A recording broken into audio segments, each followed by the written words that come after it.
Bienvenue à vous dans cette nouvelle vidéo d'actualité auto. On se retrouve ensemble aujourd'hui pour débriefer les actus auto les plus intéressantes et importantes de ces derniers jours. On va déjà reparler un petit peu malus, puisque malheureusement, ça y est, le nouveau budget est passé, les nouveaux malus le sont aussi. On parlera donc de tout ce qui concerne le nouveau malus 2025, et on parlera dans cette vidéo de la nouvelle Audi A6. Il n'y aura que deux sujets aujourd'hui, parce que je pense que le sujet du malus va durer longtemps, mais je voulais quand même parler du sujet de la Audi A6, parce qu'il m'a fait marrer. Ce sont les sujets du jour, évidemment, j'espère que cette vidéo vous intéressera. Si c'est le cas, je compte sur vous pour le montrer, comme d'habitude en laissant un petit like, en vous abonnant, et bien sûr aussi en laissant un petit commentaire pour me dire ce que vous pensez de l'actualité du jour. Alors je vous le disais, on va commencer par parler un petit peu du malus, puisque ça y est, ça a été voté. Résultat, à partir du 1er mars 2025, le nouveau malus durci entrera en vigueur, ce qui veut dire qu'il ne vous reste que quelques semaines pour commander éventuellement votre nouvelle voiture et profiter d'un ancien malus qui n'était pas généreux, mais qui était quand même moins punitif.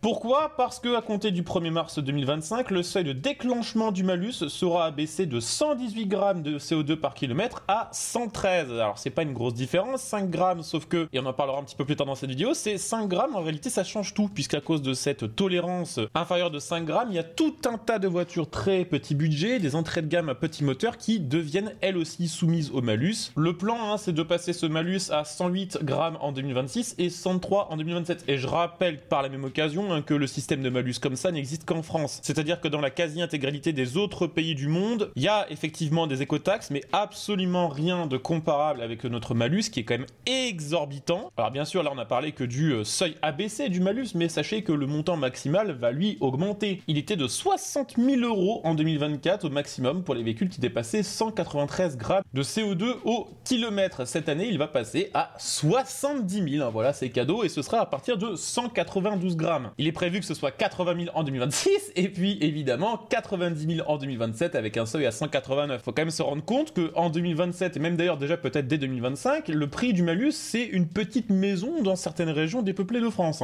Vous l'aurez donc compris, dès cette année, dès le 1er mars 2025, les véhicules qui émettent 113 grammes de CO2 seront taxés à hauteur de 50 €. Alors 50 €, c'est pas grand chose, mais pour les foyers les plus modestes, sortir 50 balles de plus, c'est sortir l'équivalent de 1 ou 2 semaines de courses alimentaires. Et le gros problème, c'est que ça va toucher beaucoup de voitures, puisque en 2024 par exemple, les voitures vendues en France neuves affichaient une moyenne d'émission de 93,6 grammes de CO2. Avec ce nouveau malus renforcé et son seuil abaissé, il est estimé que 66% des voitures vendues cette année seront malusées, 72% en 2026 et 77% en 2027. On est passé d'un dispositif qui devait être exceptionnel et qui devait dissuader les citoyens français d'acheter des voitures les plus polluantes, à un dispositif qui touche largement plus de la moitié des Français. C'est vraiment une nouvelle forme d'impôt déguisé, une TVA par-dessus la TVA. Mobiliance, qui fait le pont entre l'industrie automobile et l'État, a fait les calculs et estime que par exemple sur un simple Peugeot 2008, le montant moyen du malus passera de 380 € en 2024 à 653 le 1er mars 2025. C'est une augmentation de 72%. Sur un Captur, on n'est pas non plus sur une Rolls-Royce V12, la pénalité va passer de 167 € en 2024 à 330 en 2025. C'est presque un malus doublé. Si on part sur des voitures un chouïa plus sportif, mais on parle pas non plus d'une Ferrari F40, une simple Volkswagen Golf GTI de 300 chevaux verra son malus passer de 11 800 € à 18 800 €. C'est 7 800 € d'augmentation du malus du jour au lendemain, soit 59% de plus. Si on reparle de voitures plus traditionnelles, plus populaires, il faut savoir qu'en 2024, 13% des Peugeot 208 étaient soumises au malus en 2024. Ça devrait passer à 44% en 2025 si le mix est le même, et pire encore pour la Dacia Sandero, 62% de ces exemplaires étaient taxés en 2024, ce serait maintenant 88% en 2025 si le mix ne change pas. Alors attendez, je vous entends les pro-VO dire oui, mais c'est pour vous faire passer à la voiture électrique, c'est pour votre bien. Et là, j'ai deux choses à vous répondre quand même. La première, c'est que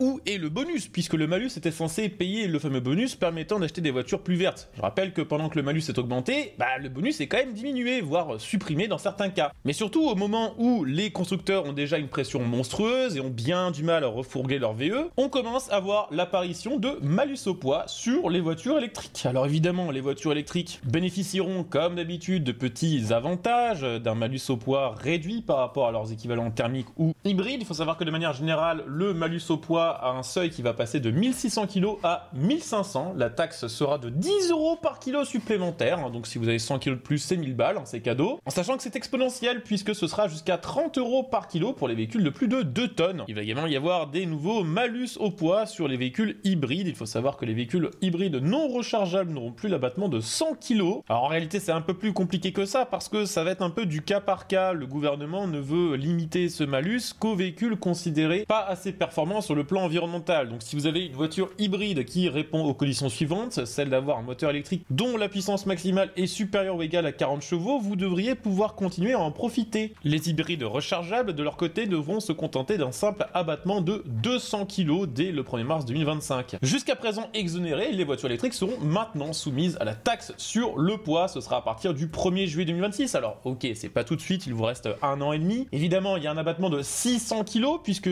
c'est malheureusement triste, mais les voitures électriques sont souvent plus lourdes de 500 à 600 kg en moyenne que leur équivalent thermique. C'est beau, on appelle ça l'écologie et le progrès. Le barème sera le même, c'est-à-dire que si vous avez une électrique qui fait 2200 kg, on enlève 600, ça fait 1600, bam, vous avez 1000 balles de malus. Pour l'instant, il faut savoir que les seules voitures qui profitent d'une exonération totale sont les voitures à hydrogène. Mais bon, ça représente 0,03% du marché en 2024. Autant vous dire que pour l'instant, le gouvernement ne s'assoit pas sur une grosse somme. Ce nouveau malus est catastrophique pour à peu près tout le monde. Les économistes le disent, on est arrivé au moment où trop d'impôts tue l'impôt, au moment où il y a tellement de taxes et tellement d'impôts en France qu'on réduit la consommation et que donc, in fine, l'État fait moins de recettes. On pénalise l'industrie automobile parce qu'elle est déjà dans la sauce, qu'elle a déjà beaucoup de mal à vendre des voitures. On en a parlé il y a pas longtemps. Le bilan de janvier montre que les ventes sont déjà en recul de 6% par rapport à janvier 2024, qui était pourtant pas une année faste pour l'automobile. Augmenter ce malus, c'est augmenter les chances que des clients décident de garder leur ancienne voiture plus longtemps plutôt que de renouveler leur parc. C'est donc augmenter les probabilités que 2025 soit une année dramatique pour le secteur de l'automobile, puisque forcément moins d'acheteurs, c'est moins de ventes, c'est moins d'argent, c'est moins de bénéfices, et c'est in fine aussi potentiellement des emplois supprimés. C'est évidemment aussi une nouvelle double puterie pour les acheteurs français, puisque au même temps où on nous annonce des nouveaux malus sur les voitures, même les plus bas de gamme, les plus populaires, on nous annonce aussi les fameuses ZFE, ces fameuses grandes villes dans lesquelles on n'aura plus le choix d'acheter une voiture plus récente. Beaucoup ont déjà pensé que dans quelques temps ce ne serait plus les voitures critère 3 qui seraient interdites, mais les critères 2, et pensent qu'il est plus intéressant d'acheter une voiture neuve plutôt que d'acheter une occasion critère 2 ou critère 3, pour éviter d'avoir à payer plusieurs fois plusieurs voitures dans les quelques années à venir. Sauf que acheter une voiture neuve, une voiture récente, pour la plupart des Français, c'est souvent prendre un crédit, c'est souvent dépenser une grosse somme d'argent, et augmenter ce malus, même s'il n'affecte les petites voitures que de quelques centaines d'euros, c'est vraiment un tacle à la gorge supplémentaire pour toutes ces familles les plus populaires. Et puis c'est aussi une mauvaise chose pour l'environnement, parce que si on veut absolument que les Français roulent avec des voitures plus vertes, ce n'est pas en augmentant les prix des voitures les plus récentes qu'on va accélérer la transition vers des voitures plus propres. On rappelle quand même que le parc français ne fait que vieillir, qu'on a déjà franchi les 12 ans de moyenne d'âge, et que ce malus augmenté est encore un frein supplémentaire. C'est une affaire bien compliquée, mais c'est pas aussi compliqué que de comprendre les nouvelles nomenclatures des modèles de chez Audi, puisque Audi, et on va terminer sur ce sujet-là qui va être traité assez rapidement parce qu'il n'y a pas grand-chose à dire de nouveau, c'est que Audi devait faire une refonte de ses gammes.